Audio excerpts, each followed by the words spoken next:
Mai joro Tiali Duru Nabiro Jidecha Miawi no Tini Tadana Net Netongaya Chause Agu Koza Net Town Doya She said Ongu Wagong Lazan Lee Natao Naset the Cook August La Sete Odune Nanakin Kakala Sagai Mio Army Yaguama Nitanyare Bigin ye don't nu yengo, Shizu Biro, Jay Jare, Vidazumia Imiroya Nanda Kaiwe, Jirushin Bigin ye Gayumia Guelonesa Yauka Nima, Udu den the Bawa, Nalunde Maya Muja, Yoniane Pomboa Pontana Mia, Yautoa Gelu Shi E, or Jay Jare Ngata Miriga. I do you a biro, Kudo Kamuri, Puniare, Tina Miana Biro. You tajare Kudo Kamogo, Wamia Numo, Taru Ko Biro, Kamia de Pomboa Pontana, Yashi Debo, Yashi Debo, Sure, Momiete, Chiwejene, Kuelondore Mibaro Dwe, that Miro Lona in a low, no? Talidi ne, Momiete a local, low jare. The Kuelondore Bogoro, Kuelondoavi, Yijira, Jayajare Bogore, Saint Alone, Chayandada, Yin E. Shidi Bob, Viva Dwaji Biro, Yadam Piwere Suraleve, Jana in the Boa, alone, never. Todo leve, the Gelu low at the Boa Wumia Yauni Lucy, Yabazi Supiro, go 10 the love. တက်နိုင်တဲ့အလုပ်ကိုလုပ်ကြရတာပေါ့နော်အဲ့တော့မိဘအတွက်ဒီကုသိုလ်ကရမရမသေးကြပေမဲ့လို့ကိုယ့်အတွက်တော့ဒီကုသိုလ်ကောင်းမှုကပြုပြီးသားဖြစ်သွားတာပေါ့အဲ့တော့မိဘအတွက်ကတော့ရနိုင်တယ်မရနိုင်ဘူးဆိုတာတော့ဟိုဘက်က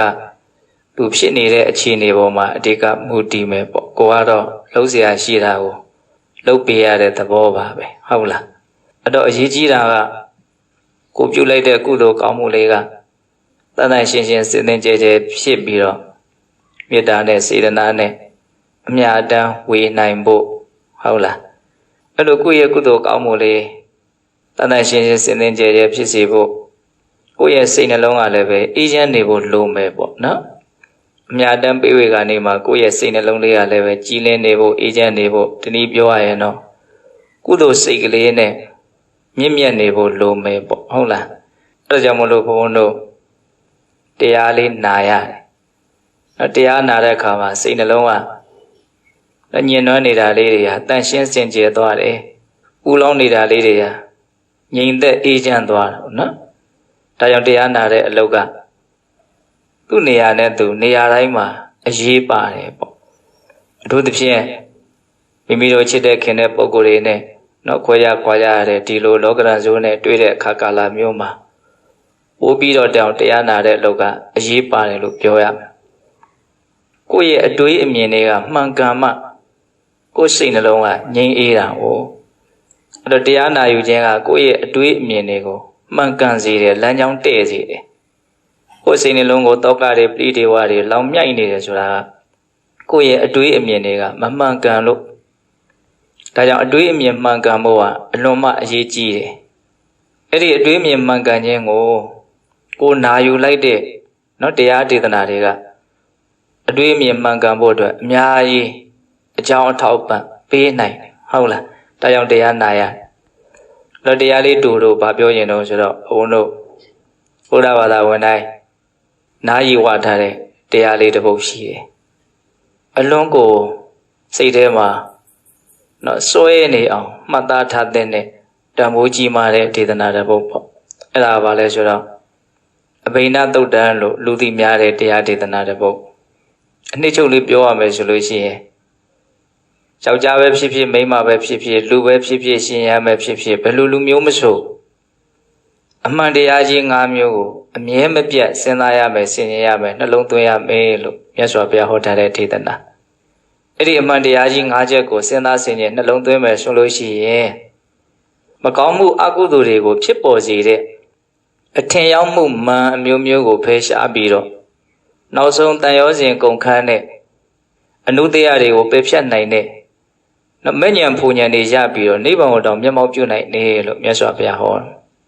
အဲ့တော့အဲ့ဒီအမှန်တရားကြီး၅မျိုး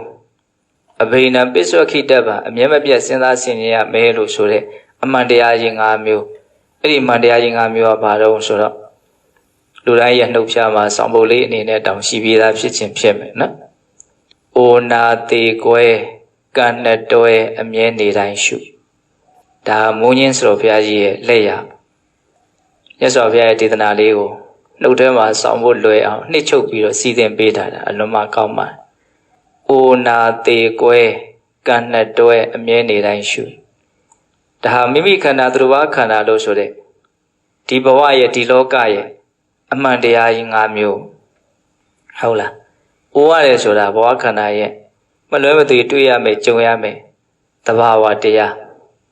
ဘာနဲ့မှတိမ့်လို့ရှောင်လို့မရဘူး။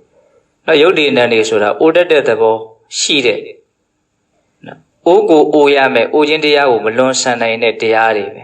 ဖြစ်လာပြီးရင်အိုရမယ်နော်အိုမင်းဟောင်းနှွမ်းဆွေးမြေ့သွားတဲ့သဘောတဘဝရဲ့အမှန်တရားကြီးအဲ့ဒါကိုစဉ်းစားရမယ်ဆင်ခြင်ရမယ်ငါဟာအိုခြင်းသဘောတရားရှိတယ်အိုခြင်းသဘောတရားကိုမလွန်ဆန်နိုင်ဘူးဒီလိုစဉ်းစားရမယ်အဲ့လိုမြန်စဉ်းစားမယ်ဆိုလို့ရှိရင်နုပြိုခြင်းကိုအကြောင်းပြုပြီးတော့ဖြစ်တဲ့မှန်ကိုဖယ်ရှားနိုင်တယ်မဖယ်ရှားနိုင်ဘူးဆိုရင်တော့နေပါသွားစေနိုင်တယ်အဲ့ဒီနုပြိုခြင်းကိုအကြောင်းပြုပြီးတော့ဖြစ်တဲ့မှန်ကလည်းပဲမကောင်းမှုအကုသိုလ်တွေကိုဖြစ်ပေါ်စေတယ်ငါအရွယ်ရှိသေးတယ်ဆိုတဲ့အမြင်ကကောင်းတဲ့ဘက်ကိုသူကမသွားဘူးမကောင်းတဲ့ဘက်ကိုသွားတာဟုတ်လားဒါကြောင့်အကုသိုလ်ရဲ့အကြောင်းတရားဖြစ်တဲ့နော်ဝေယမန်လို့ဆိုတဲ့နုပြိုမှုကိုအကြောင်းပြုပြီးတော့ဖြစ်တဲ့မှန်ကိုဒါတွေဟာအိုတတ်တဲ့သဘာဝတွေအမြဲနုပြိုနေမှာမဟုတ်ဘူးလို့ဒီအမှန်တရားကိုစဉ်းစားဆင်ခြင်ရဖြင့်ဘုံဘုံတို့တွေကနေပါတော့အောင်ကြိုးစားရမယ်တစ်ဆင့်တက်ပြီးတော့ဖယ်ရှားနိုင်အောင်ကြိုးစားရမယ်မြတ်စွာဘုရားဟောတာလေးကအလုံးမစနစ်ကြတယ်အကြောင်းအကျိုးလေးနဲ့ဟောတာနော်ဒီလိုစဉ်းစားရင်ဒီလိုမကောင်းတဲ့တရားကိုပယ်နိုင်တယ်လို့ဟောတာဒါပထမအမှန်တရားပေါ့နော်ပြီးတော့ဘာတော့နာတဲ့နာခြင်းခံခက်တဲ့သဘာဝနော်ဘုံဘုံတို့ရဲ့ဘဝခန္ဓာကြီးကနာခြင်းခံခက်မှုကိုနော်တွေ့ရမယ်ကြုံရမယ်ရှောင်လွဲလို့မရနော်အခံရခက်တဲ့သဘောနော်အတိတ်ဘဝသူများကိုနှိမ့်ဆက်ညှင်းဆဲခဲ့တဲ့ကံတွေများအထူးပါလာပဲဆိုလို့ရှိရင်တော့အမြဲတမ်းလို့အော်ဟစ်နေရတယ်ညှဉ်းညူနေရတဲ့အနေအထားမျိုးတွေနဲ့နော်အချိန်ကုန်ကုန်လွန်သွားရတဲ့လူတွေချို့မရှိဘူးလားရှိတယ်အဲ့လိုသသောဝါကြီးမဖြစ်အောင်တောင်မှဒီနာကျင်ခံခတ်မှုတော့ဘုံဘုံတို့ဟာအနေနဲ့များဆိုသလိုတွေ့ကိုတွေ့ရမယ်ကြုံကိုကြုံရမယ်ဒါရှောင်လို့မရဘူးတနည်းအားဖြင့်ဒီဘဝခန္ဓာကြီးဟာနာကျင်ခံခတ်တဲ့သဘာဝကြီးပဲဟုတ်လားတက်တောင့်တက်တာအမြဲဖြစ်နေတတ်တဲ့သဘာဝကြီးမဟုတ်ဘူးဒါအမှန်တရားအဲ့ဒါကိုဘုံဘုံတို့ဟာစိတ်ထဲမှာနောကြည်နေအောင်စဉ်းစားရမယ်ဆင်ခြင်ရမယ်ဟုတ်လားနားလာလို့ရှိရင်လက်မခံနိုင်တဲ့သဘောတွေနဲ့ဒေါသတွေနဲ့ဒေါမနတတွေနဲ့မပေါက်ကွဲအောင်ဟုတ်လားတချို့ကနာကျင်သဘောတရားကိုမေ့နေတဲ့အခါကျတော့နာလာပြီဆိုတာနဲ့ငကောကစဉ်းစားဆင်ခြင်ထားတာမရှိတဲ့အခါကျတော့စိတ်ထဲမှာဒါကြီးကိုပါတော့လက်မခံနိုင်ဘူးဆန့်ကျင်ကန့်ကွက်ပြီးတော့ဘာမှလည်းအကြောင်းမထူပဲနဲ့စိတ်ရဲ့ဆင်းရဲခြင်းကိုထက်ဆင့်ပြီးတော့ယူကြတာပေါ့ခန္ဓာကိုယ်ကနော်နားနေလို့အခါရခဲ့ရတဲ့ကြားတဲ့စိတ်ကမထားတတ်လို့ထပ်ပြီးတော့ဘာဖြစ်တော့ဒေါသနဲ့ပူရတယ်လောင်ရတယ်ဟုတ်လားဒါကြောင့်အဲ့ဒီအခြေအနေမျိုးကိုကျုံလာပြီဆိုလို့ရှိရင်တတ်တာခွင့်ရအောင်စောသောတရားစခန္ဓာရဲ့ဒီနာတတ်တဲ့သဘာဝကိုကျွမ်းကျင်အောင်ဘုံဘုံတို့တွေကလေ့လာထားမယ်ဒါကြီးကဒီသဘောရှိတယ်ရှောင်မရဘူးအဲ့လိုစဉ်းစားရမယ်ဆင်ခြင်ရမယ်ဒါယောက်ျားဖြစ်ဖြစ်မိန်းမဖြစ်ဖြစ်လူဖြစ်ဖြစ်ရမ်းဖြစ်ဖြစ်ဘလို့လူမျိုးမဆိုချွင်းချက်မရှိဘူးနော်အဲ့လိုစဉ်းစားဆင်ခြင်မယ်ဆိုလို့ရှိရင်ကျမ်းမာခြင်းကိုအကြောင်းပြုပြီးတော့ဖြစ်တဲ့မှန်အလောက်ကြမှန်အဲ့ဒါကိုဖယ်ရှားနိုင်တယ်သို့မဟုတ်နေပါသွားစေလိမ့်မယ်အဲ့ဒီမှန်လည်းပဲမကောင်းမှုကိုဖြစ်စေတဲ့အတွက်ကြောင့်နေပါစေတဲ့နဲ့ဖယ်ရှားပြစ်တဲ့နဲ့မှန်တစ်မျိုးပေါ့နော်အဲ့ဒီမှန်ကိုလည်းပဲမြတ်စွာဘုရားနော်နာတတ်တဲ့သဘာဝကိုစဉ်းစားဆင်ခြင်နေရဖြင့်နေပါစေရမယ်ဖယ်ရှားပြစ်ရမယ်လို့ဘယ်လိုဟောတာ။အိုခြင်းနာခြင်းပြီးတော့ပါတော့သေဆုံးခြင်းပျက်စီးခြင်းဥထုဇဉ်တတ္တဝါတွေအကြောက်လန့်ဆုံးဘေးကြီးပေါ့ဘလို့ပင်ကြောက်တော်ညာလည်းပဲတည်တဲ့ဘဝခန္ဓာကိုရထားတဲ့အတွက်ကြောင့်ဒီဘဝမှာတော့သိခြင်းသဘောတရားကိုဘလို့မှမလွန်ဆန်နိုင်တော့တွေ့ရမယ်ကြုံရမယ်ဖရာတော်မှာရှောင်လွှဲလို့မရတဲ့အမှန်တရားကြီးမသိခြင်းမှုဆိုရင်တည်တဲ့ခန္ဓာမရအောင်လုပ်ဖို့ပဲဒီတနည်းပဲရှိဟုတ်လားတ သိတဲ့ခန္ဓာဘာလို့ရနေတာတော့ဘောဟာဒုက္ခသစ္စာပဲဆိုတဲ့ဘောရဲ့မကောင်းတဲ့အချက်အမှန်တရားကြီးကိုမမြင်တဲ့အတွက်ကြောင့်ဘောရဲ့ပုံမှာမမောမှုတွေ့တာမှုဆွေးလန်းမှုနဲ့ဘောတဏှာတွေနဲ့ရစ်ပတ်ပွက်အောင်ပြီးတော့နေလို့သိတဲ့ဘောတွေကထက်ကရသိတဲ့ဘောရပြီဟေ့ဆိုရင်ကတော့ဘာလို့မှမရသေးကိုတေးရလိမ့်မယ်နေတာနဲ့မြန်တာပဲကွာမယ်အရင်နဲ့နောက်ပဲကွာမယ်သေကိုသေရလိမ့်မယ်ဒါဟာအမှန်တရားကြီးပဲဟုတ်လားအဲ့ဒီအမှန်တရားကြီးကစဉ်းစားဆင်ခြင်ပဲဆိုလို့ရှိရင်အလွန်ကြီးမားတဲ့အစွမ်းအာနိသင်ထွက်တယ်အဲ့ဒါဘာလို့ဆိုခံနိုင်ရည်ပေါ့နော်ပျက်စီးလာပြီဆိုရင်အများစုကတူကိုမခံနိုင်ဘူးကိုချစ်တဲ့လူတွေပျက်စီးပြီဆိုမခံနိုင်ဘူးလက်မခံနိုင်ဘူးမခံနိုင်လို့ငိုတာပေါ့ကိုချစ်တဲ့လူပျက်စီးရင်မခံနိုင်ဘူးဆိုရင်ကိုအချစ်ဆုံးဆိုတဲ့ကိုခန္ဓာကြီးပျက်စီးမယ်ဆိုရင်ပို့လို့တောင်ခံနိုင်မှာမဟုတ်ဘူးဟုတ်တယ်မဟုတ်လားအဲ့ဒီကြတော့မှတကယ်ပူမှာနော်ကိုချစ်တဲ့လူတေလို့ပူတဲ့အပူကဘာမှမဟုတ်သေးဘူးနော်ဒါတောင်ပူလှကြီးလောင်လှကြီးဆိုတချို့တက်သွားတာတွေဘာတွေရှိသေးတယ်ဟုတ်လားကိုအချစ်ဆုံးခန္ဓာပျက်စီးပြီကိုအချစ်ဆုံးခန္ဓာပဲခန္ဓာတော့ကိုခန္ဓာပဲကိုခန္ဓာပျက်စီးပြီဆိုအဲ့ဒါတဲ့အစာပေါင်းများစွာတာလွန်တဲ့ဒုက္ခကိုမဖြစ်စေနိုင်နဲ့လို့ဒါကိုတော့ကြိုတင်ပြီးတော့ဘုန်းတော်ဘာလို့ထားဖို့လို့တော့နားလေထားဟုတ်လားဒါကြောင့်ရှောင်လွဲလို့မရတဲ့ဒီပျက်စီးခြင်းသေဆုံးခြင်းဘဝခန္ဓာရဲ့အမှန်တရားကြီးတော့စဉ်းစားဆင်ခြင်မယ်ဆိုရင်အလွန်ကြီးမားတဲ့အကိုထိုက်တဲ့နော်ဆွမ်းအားတတ္တိတွေကိုတောင်ရသွားစေနိုင်ပေခြင်းတရားစဉ်းစားထားဆင်ခြင်ထားရှောင်လို့မရဘူးပြီးမှအထိတ်တလန့်နဲ့ထူးထူးဆန်းဆန်းတွေလုပ်နေလို့မရဘူးကြောက်ပါတယ်လက်ပါတယ်ပြောလို့လည်းပဲလွတ်မှာမဟုတ်ဘူးတချို့ဆိုရင်ပြောရတာရှိတယ်မကယ်နိုင်ကြတော့ဘူးလားမရှက်မကြောက်ပြောကြတော့တာတကယ်လဲအကြောင်းထူးတာလည်းမဟုတ်မကယ်နိုင်ဘူးလားလို့မေးလဲကယ်နိုင်မဲ့လူကရှိလားလက်ရှိမှာတော့ကယ်မဲ့လူကစားသူလည်းသွားရမှာလေအကုန်လုံးဘဝဒုတိယကြီးပဲဟုတ်လားဒါကြောင့်သေခြင်းတရားဆိုတာအလွန်တရာမှတော့စဉ်းစားမယ်ဆိုရင်ဆွမ်းအားတတိမြင့်မားတဲ့လူသားတစ်ယောက်ရဲ့အနေအထားကိုရောက်စေနိုင်ဒါကြောင့်မြတ်စွာဘုရားသေခြင်းကိုစဉ်းစားလို့ခိုင်းတယ်အဲ့ဒါသေခြင်းကိုစဉ်းစားရင်ဘာဖြစ်တော့ရှင်သန်မှုကိုအကြောင်းပြုပြီးဖြစ်တဲ့မန်ဇီဝိတမန်အဲ့ဒီမန်ကိုနေပါသေးတယ်သို့မဟုတ်ဖယ်ရှားပြစ်နိုင်အဲ့ဒီမန်လည်းမကောင်းမှုကိုဖြစ်စေလို့မြတ်စွာဘုရားဖယ်ရှားတဲ့မန်တစ်မျိုးလို့ခေါ်တယ်ဘုန်းတော်ကနေနေရတယ်ကိုမသေးဘူးထင်နေတယ်မသေးဘူးလို့ထင်တဲ့အထင်နဲ့မန်နဲ့ဟာတွဲနေသေကောင်ပေါင်းလည်းဖြစ်ပြီးတော့နေလားညာလားငါပဲချိန်မှန်သေမလဲမသေဘူးဆိုတဲ့လူမမောဘဝရောက်နေတဲ့အနေအထားမျိုးနဲ့အခုမာမချာချာနဲ့ကိုသေလူလို့မတွက်ဖဲနဲ့နေနေတဲ့အနေအထား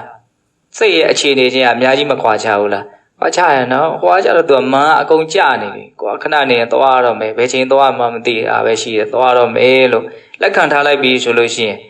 ဘာမှကြံတာတွေကအရေးမကြီးတော့ဘူးငါဘယ်သူကဘာပြောနေတာဘယ်သူကငါပေါ်ဘလို့ထင်းနေတာထားလိုက်တော့အဲ့ဒါတွေဘာမှအရေးမကြီးဘူးဘယ်သူကဘာဖြစ်နေတာဘယ်နာကဘာတွေဖြစ်နေတာထားလိုက်တော့အဲ့ဒါတွေဘာမှအရေးမကြီးဘူးဟောဆိုမန်ကမရှိဘူးလေဇီဝိတမန်မရှိဘူးလေသေမယ်ဆိုတာကြီးကိုသိနေတယ်အဲ့လိုပဲဘုံဘုံတို့အသေးကောင်ပေါင်းလဲအနေထားကိုမရောက်သေးတော့မှသေခြင်းကိုနီးနီးဆက်ဆက်မြင်နေမယ်ငါသေလို့ချင်းမေးသေနိုင်တယ်နော်လို့တွေးနေမယ်ဆိုရင်ဘဝရဲ့အရေးအပါဆုံးအရာခေါင်းထဲရောက်နေတဲ့အတွက်ကြောင့်ကျန်တဲ့ကိစ္စတွေကဘာမှသိပြီးတော့အရေးမပါတော့ခုကျန်တာတွေကိုဘုံဘုံတို့ကသိပြီးတော့အရေးပါနေတယ်ဟိုကလည်းအရေးပါဒီကလည်းအရေးပါဆိုတာတကယ်အရေးပါတဲ့အရေးအပါဆုံးအရာသေခြင်းတရားကိုခေါင်းထဲကိုဆွမြဲမရောက်သေးလို့ဟုတ်လားဒါကြောင့်မြတ်စွာဘုရားအဲ့ဒီဇီဝိတမှာရှင်သန်ခြင်းကိုအကြောင်းပြုပြီးဖြစ်တဲ့မန်ကိုသေခြင်းကိုစဉ်းစားခြင်းအပြင်ဖယ်ရှားနိုင်တယ်သို့မဟုတ်နေပါသွားစေလိမ့်မယ်ဒါဆိုရင်အဲ့ဒီမန်ကြောင့်ဖြစ်တဲ့အကုသိုလ်တွေကိုလည်းဘုံဘုံတို့ဟာဖယ်ရှားပြီးသားဖြစ်သွားတယ်နေပါစေပြီးသားလည်းဖြစ်သွားတယ်ဟုတ်လားအမှန်တရားပဲနဲ့ချက်ရှိပြီးတော့၃ချက်အိုခြင်းနာခြင်းသေခြင်းဟုတ်လား၅ချက်ပြီးအောင်ပြောရမယ်နော်အိုနာသေကိုယ်ရဲ့ကံနဲ့တွဲဟုတ်လားမိမိချစ်ခင်ရဲ့မျက်နှာနှစ်သက်အပ်တဲ့သက်ရှိသက်မဲ့အရာအားလုံးနဲ့မိမိတို့တွေဟာအမြဲတမ်းအတူတကွရှင်တွဲပြီးတော့နေကြရမှာမဟုတ်ဘူးဘလောက်ပဲစိတ်သဘောထားချင်းတိုက်ဆိုင်လို့ဘလောက်ပဲစိတ်ထဲရနှစ်သက်မျက်နှာမှုတွေနဲ့အမြစ်တာတွေနဲ့တန်ရောစင်တွေနဲ့ထွေးလုံးရစ်ပတ်ခတ်ပြီးတော့နေပေမယ်လို့ဒါဟာအမြဲတမ်းရမယ်အခွင့်အလမ်းတစ်ခုမဟုတ်ဘူးပြီးရင်မဖြစ်ရမှာတော့ခွဲကြရမှာဘယ်ချိန်မှတော့မသိဘူးနော်သေခြင်းပုံမှာမူတည်ပြီးတော့ခွဲခွာခြင်းရဲ့ဟုတ်လားနှစ်ဆိုင်မှုခွဲခွာခြင်းရဲ့ဘယ်လိုပြောမလို့ခွဲခွာခြင်းကလည်းပဲအမျိုးမျိုးရှိတာဟုတ်အရာတစ်ပါးကိုသွားလို့ခိတ္တခဏခွဲခွာတာရှိတယ်တချို့လည်းပဲ ခဏလေးခွဲသွားတာလို့ထင်ပြီးတော့နောက်ဆုံးသေးသွားတော့တခါမှပြန်မတွေ့ရတဲ့လူတောင်ရှိသေးတယ်ဟုတ်လားတချို့မသိဘူးလေသိပြီဆိုရင်တော့ပြီးခွဲရတာ။အိုးအဲ့တော့သူ့ကိုသိလိမ့်မယ်လို့လည်းမသိဘူး။ဘယ်နေ့မှကိုယ်နဲ့စကားပြောလိုက်သေးတယ်။ဒါနောက်ဆုံးပဲလို့မသိနိုင်ဘူး။ဟုတ်လား။တချို့ကိုယ်နဲ့စကားပြောလိုက်ရတယ်။နောက်ဆုံးပါလား။ဟိုဒီနေ့ကဆိုတော့ဒါဘုံဘုံစီကိုဘုံဘုံရဲ့ဦးလေးကြီးလာတယ်။စကားတွေပြောရဟုတ်လား။စကားတွေကိုပြောလို့မပြီးနိုင်ဘူး။ပြောနေကြတာ။အဲ့ဒီတုန်းကဒါငါနောက်ဆုံးပြောရမှာလို့ဒါငါအခုနောက်ဆုံးပြောနေတာနောက်ထပ်ဒီဦးလေးရဲ့မျက်နှာကိုငါထပ်မမြင်ရတော့ဘူးလို့ဘုံဘုံတို့မသိဘူး။ तू ကလည်းပဲငါတူစီကိုလာတာဒါနောက်ဆုံးပဲ။နော်ဒီเจ้าကိုလာတာဒါနောက်ဆုံးပဲလို့ तू လည်းမသိဘူး။ဒါမဲ့တကယ်တော့ဘာဖြစ်သွားအဲ့ဒါနောက်ဆုံးပဲ။အဲ့ဒါပြီးတော့မမြင်ရတော့ဘူးမတွေ့ရတော့ဘူး။ तू စကားတန်လည်းမကြားရတော့ဘူး။အဲ့လိုပဲလူသားတွေဟာ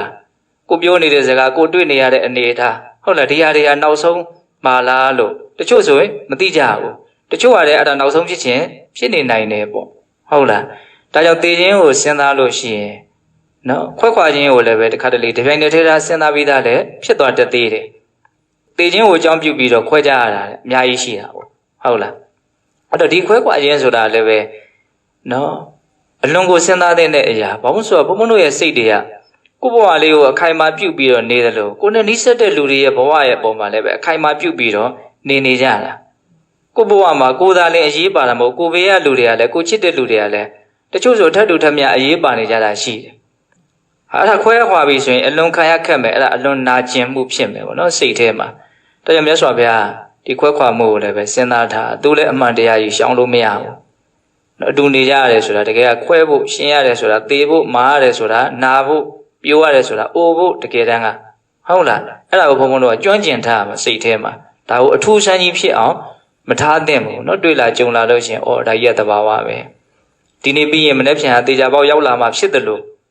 နော်အတူနေပြီးရင်ခွဲခွာမှုအသေးချာပေါက်ရောက်လာမှဆိုတာဘုံဘုံတို့ကလက်ခံထားရမယ်မခွဲခင်ကစကြည်ပြွန်ထားရမယ်ဟုတ်လားမကွဲခင်ကခွဲထားမှကွဲလာတဲ့ခါတတ်တာကိုမကွဲခင်ကတွဲထားတဲ့ခါကျတော့ကွဲလာတော့အဲ့ဒါအမြင်မပြတ်ဒုက္ခတွေရောက်တော့တာစိတ်တွေဆေးမရှိဘူးနော်ဒါကြိုတင်ပြင်ဆင်မှုနဲ့ပဲဘုံဘုံတို့ရဲ့စိတ်ကိုကုစားရမယ်ဟုတ်လားတရားဆေးကလွယ်လို့ကျန်တဲ့ဆေးမရှိဘူးအဲ့ဒါမြတ်စွာဘုရားဒီကွဲကွာခြင်းကိုစဉ်းစားရင်ဘာဖြစ်မှာတော့တယောက်ပေါ်တယောက်နော်ဆန္ဒရာဂလို့ဆိုတဲ့လောဘတွေတန်ရောစဉ်နေနဲ့ထွေးလုံးရစ်ပတ်ခတ်ပြီးတော့နေတဲ့အနေအထားတွေကိုရှော့ချနိုင်တယ်သို့မဟုတ်ဖယ်ရှားပြစ်နိုင်တယ်ဒီဥစ္စာလည်းအရေးပါတာပဲဟုတ်လားမှတ်ထားနော်အိုရင်ကိုစဉ်းစားရင်နုပြိုခြင်းကိုအကြောင်းပြုပြီးတော့ဖြစ်တဲ့မန်ကိုဖယ်ရှားနိုင်တယ်နာခြင်းကိုစဉ်းစားရင်မာခြင်းကိုအကြောင်းပြုပြီးတော့ဖြစ်တဲ့မန်ကိုဖယ်ရှားနိုင်တယ်သေခြင်းကိုစဉ်းစားရင်ရှင်ခြင်းကိုအကြောင်းပြုပြီးတော့ဖြစ်တဲ့မန်ကိုဖယ်ရှားနိုင်တယ်အခုကိုယ်ခြင်းကိုစဉ်းစားရင်တော့ဘာတော့တယောက်ပေါ်တယောက်တွေ့တာမမောနေတဲ့တန်ရောစဉ်တရားတွေကိုဖယ်ရှားနိုင်တယ်တဲ့အဲ့ဒီတန်ရောစဉ်တွေကြောင့်မဟုတ်တာတွေလုံးမိပြောမိတွေးမိတာတွေအများကြီးရှိတာ哦ဒါကြောင့်သူကလည်းပဲဖယ်ရှားတဲ့အရေးပါတဲ့အရာတစ်ခုပေါ့နော်အိုနာတေကွဲပြီးတော့ပါတော့ကဏ္ဍတွဲတဲ့သူကလည်းရေးပါတာပဲနော်တတ္တဝါတွေအကောင်အဆိုးမျိုးမျိုးကိုနော်တွေ့ကြုံနေကြရတယ်ရင်ဆိုင်နေကြရတယ်ဆိုတာအဓိကသူတို့ပြုထားတဲ့အမှုနဲ့တန်တဲ့အကျိုးရလဒ်တွေကိုရရှိနေတာပဲဟုတ်လားကောင်းတာပဲပြောပြောရှိုးတယ်ပဲပြောပြောတော့ကိုလှုပ်ထားတာကိုရကြတာဟုတ်လားလှုပ်တယ်ဆိုတာကမ္မဆိုတဲ့ပါဠိစကားကိုအလှုပ်လို့ပြောတာဟုတ်လားကာယကမ္မကိုယ်နဲ့လှုပ်တဲ့အလှုပ်ဝစီကမ္မနှုတ်နဲ့လှုပ်တဲ့အလှုပ်မနောကမ္မစိတ်နဲ့လှုပ်တဲ့အလှုပ်ကိုပါခေါ်တော့ကံအဲ့ဒီကံ2မျိုးရှိတဲ့အကျဉ်းများဖြင့်နော်အတိတ်ကာလလှုပ်ခဲ့တဲ့ကံရှိတယ်အခုပြစ္ဆုတ်ပံဘဝမှာလှုပ်တဲ့ကံရှိတယ်နှစ်ခုလုံးရေးပါတာပဲဟုတ်လားကံဆိုလို့အတိတ်ကလှုပ်ခဲ့တဲ့ကံတစ်ခုတည်းကြီးရဲ့ဘုံဘုံတို့ကနားလည်ထားလို့မပြည့်စုံဘူးအဲ့ဒါအခက်မသိလို့ရှိရင်အဲ့ဒါပုပ္ပေကတဟေတုဒိဋ္ဌိတောင်ဖြစ်နိုင်တယ်နော်ကိုယ့်ရဲ့ကောင်းခြင်းဆိုခြင်းကအတိတ်ကာလပြုခဲ့တဲ့ကံတစ်ခုပေါ်မှာအဓိကမူတည်နေတာတော့ဟုတ်တယ်အဓိကကတော့ဒါပေမဲ့သူ့တစ်ခုတည်းပေါ်မှာမူတည်တာမဟုတ်ဘာပေါ်မှာမူတည်နေတယ်ပြစ္ဆုတ်ပံကိုယ့်ရဲ့လုပ်ရက်တွေပေါ်မှာလည်းမူတည်နေသေးတယ်ဟုတ်လားဒါကြောင့်ကံတရားကိုစဉ်းစားတဲ့အခါမှာကြည်ကြည်ပြည့်ပြည့်စဉ်းစားတတ်ဖို့လိုမယ်ပေါ့တချို့အပြည့်ပြည့်စုံစုံကြည်ကြည်ပြည့်ပြည့်မစဉ်းစားတဲ့အခါကျတော့ကံတရားရဲ့ပေါ်မှာတန်တရားဝင်ကြတာအမြင်မရှင်းကြတာအဝိရှိကိစ္စတွေဖြစ်ပြီးတော့တချို့စိတ်နှလုံးပင်ပန်းကြတာတွေရှိတယ်ဟုတ်လားဒါနားမလဲတာပေါ့လေနော်ဒါကြောင့်မြတ်စွာဘုရားဒီမှာတတ္တဝါတိုင်းဟာကိုပြုထားတဲ့နော်ကံနဲ့ထိုက်တန်တဲ့အကျိုးရလဒ်တွေကိုရနေကြတာဒါကိုစဉ်းစားရမယ်တနည်းအားဖြင့် ကိုပြုတ်ခဲ့တဲ့ကံတွေရဲ့အကျိုးရလဒ်ကနေဘုံဘုံတို့တွေဟာရှောင်ပြေးလို့မရဘူးလှုပ်ပြီးပြီဆိုရင်တော့ဂျင်းကိုရင်ဆိုင်ရလိမ့်မယ်ဒီဥစ္စာဘုံဘုံတို့လှုပ်ပြီးတာလှုပ်ပြီးပြီဆိုရင်အလုံးနဲ့အကျိုးရလဒ်ကြားထဲမှာဘုံဘုံတို့ဖြတ်တော့ပြစ်ချင်လို့မရဟုတ်လားဆိုရမကောင်းတာလှုပ်တယ်ဆိုရင်ဝင်ဆောင်သွားလာချေရဲ့နောက်ကိုလှည့်ပင်းရလိုက်တယ်လို့မကောင်းတဲ့အကျိုးဆက်ကတော့လိုက်နေတယ်ဖြတ်ချင်လို့ဖြတ်ထားခဲ့ခြင်းလို့မရဘူးကောင်းတာလှုပ်ပြီးရင်လည်းပဲချမ်းသာဒုက္ခလိုက်မှာပဲကိုယ်ကိုမုန်းလို့တခြားလူကလာပြီးတော့အဲ့ဒါကိုဖြတ်တော့ပြစ်ချင်လို့မရဘူးသူအကြောင်းနဲ့အကျိုးနဲ့ကဘာဖြစ်နေတော့ဆက်နေတယ်ဒါကိုဘုံဘုံတို့ကခွဲပြစ်ချင်လို့မရဘူးရင်မဆိုင်ခြင်းမူးဆိုလို့မရဘူးဘဝမှာအဲ့ဒီကံတရားကိုပြုတ်ပြီးလို့ရှိရင်အကျိုးရလဒ်ကိုမရအောင်နော်ရှောင်လွှဲနိုင်တဲ့တတ္တဝါဆိုတာမရှိဘူးဘယ်သူမှလွန်ငင်းချမ်းသာခွင့်မရှိဘူးအဲ့တော့ကံတရားအမြဲတမ်းပြုတ်နေကြတာဘုံဘုံတို့ကဟုတ်လားအဲ့တော့အဲ့ဒါပြုတ်ပြီးရင်အဲ့ဒါနဲ့တန်တာကိုဘုံဘုံတို့ကြိုက်ကြိုက်မကြိုက်ကြိုက်လက်ခံရမှာဒါကိုပြောတာအဲ့ဒီလောက်ထိစဉ်းစားမှနော်ကံအကြောင်းစဉ်းစားတာပို့ပြီးတော့လေးနဲ့တာအော်ငါအမြဲတမ်းကံတွေကိုထုတ်လုပ်နေတာအဲ့ဒီအကျိုးဆက်တွေကငါကြိုက်တာမကြိုက်တာကို तू ကငဲ့ကွက်နေမှာမဟုတ်ဘူးလာတရားရှိတာလာနေမှာငကိုတော့ကလည်းငါကအမျိုးမျိုးမိုက်မဲတွေရောအမှန်ကန်တာတွေရောအမျိုးမျိုးစုံကိုအကြောင်းပြုပြီးတော့ကံတွေကိုထုတ်လုပ်ခဲ့တာအဲ့ဒီဟာတွေရဲ့အကျိုးဆက်တွေကအခုလာနေတယ်ငါကြိုက်ကြိုက်မကြိုက်ကြိုက်ဒါငါရင်ဆိုင်ရမှာတွေ့ရမှာကြောမှာအဲ့လိုပဲတတ္တဝါတိုင်းဒီတိုင်းပဲသွားနေတာဘာလို့ရမလို့စဉ်းစားရမယ်ဆင်ခြင်ရမယ်အဲ့ဒီကံကိုစဉ်းစားလို့ရှိရင်ဘာဖြစ်တုံးတဲ့ဆင်းရဲဒုက္ခရဲ့အကြောင်းတရားဖြစ်တဲ့မကောင်းမှုအကုသိုလ်ဒုစရိုက်ကိုဓာတ်ရိုက်ဖယ်ရှားနိုင်တယ်သူကစွန့်ရနော်အကုသိုလ်ကိုဓာတ်ရိုက်ဖယ်ရှားနိုင်တယ်သို့မဟုတ်နေပါသွားစေနိုင်တယ်ဟုတ်တယ်ကံကိုစဉ်းစားလိုက်ရင်ကိုယ့်ကိုဒုက္ခဖြစ်မဲ့ဒုက္ခပေးမဲ့အရာကိုမလုပ်ချင်တော့ကိုယ့်ကိုဆင်းရဲသွားအောင်စီရင်မဲ့လူကိုကိုမခန့်ရင်တော့ဘူးပေါ့နော်တကယ်တမ်းကကိုခန့်တဲ့အမှုတန်းကကိုယ့်ကိုပြန်ပြီးတော့စီရင်လိုက်တယ်လို့ပဲကိုလှုပ်လိုက်တဲ့အလုပ်ကကိုယ့်ကိုပြန်ပြီးတော့မလုပ်တော့စီရင်တာဟုတ်လားတန်ဝတန်ဖြစ်တန်ကြီးတဲ့နဲ့လဲစဉ်းစားကြည့်ပေါ့ဟုတ်လားတန်ကြီးအတန်အဖြစ်တယ်သူ့ရဲ့ဖြစ်ပေါ်ကတန်ကိုပဲမလုပ်တော့ဖြစ်စည်းတယ်အဲ့လိုပဲတတ္တဝါတွေဆိုတာကိုပြုတ်ထားတဲ့အမှုကနေပြီးတော့နောက်ကောင်းခြင်းဆိုခြင်းတွေပေါက်ဖွားပြီးတော့ခံစားရင်းနဲ့ဘဝတန်တရားခီကိုသွားနေကြတယ်နော်ဒါကိုစဉ်းစားရမယ်အဲ့ဒါကိုစဉ်းစားရင်ဘာဖြစ်တော့အကုသိုလ်ဒုစရိုက်ကိုဓာတ်ရိုက်နေပါစေတယ်ဖယ်ရှားနိုင်တယ်အိုနာသေးကွဲကံနဲ့တွဲအမြဲနေတိုင်းရှုဟုတ်ပြီနော်အဲ့ဒါကိုစဉ်းစားရင်ဘာအကျိုးရမလဲဆိုတော့တွဲပြီးတော့မြတ်စွာဘုရားပြောတာနောက်ဆုံးအရေးပါတဲ့အပိုင်းလေးဘုံဘုံပြောခြင်းတယ်နောက်မကြီးကျော်တို့အဲ့ဒါကိုသေချာစဉ်းစားအဲ့ဒါဘာလဲဆိုတော့ဒီအမှန်တရားကြီး၅ချက်ကိုစဉ်းစားတဲ့နေရာမှာကိုတယောက်တည်းဒါဒီလိုဖြစ်နေတာဒီလိုဖြစ်ရမှာဒါကိုမလွန်ဆိုင်နိုင်တာလို့စဉ်းစားရုံမျှနဲ့မပြည့်စုံဘူးတတ္တဝါအားလုံးကဒီအမှန်တရားကြီး၅ချက်ကိုမရှောင်နိုင်ဘူးတတ္တဝါတိုင်းကဒီအမှန်တရားကြီး၅ချက်ကိုမလွန်ဆန်နိုင်ကြဘူးအားလုံးဟာဒါကိုတွေ့ရမယ်ကြုံရမယ်လို့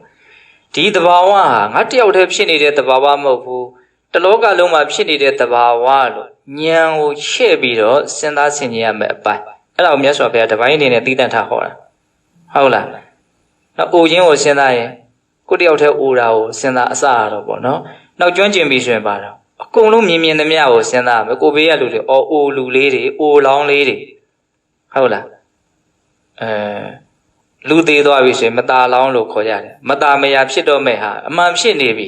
အမှန်မตาလောင်းဆိုတဲ့ကသေးပြီးမှ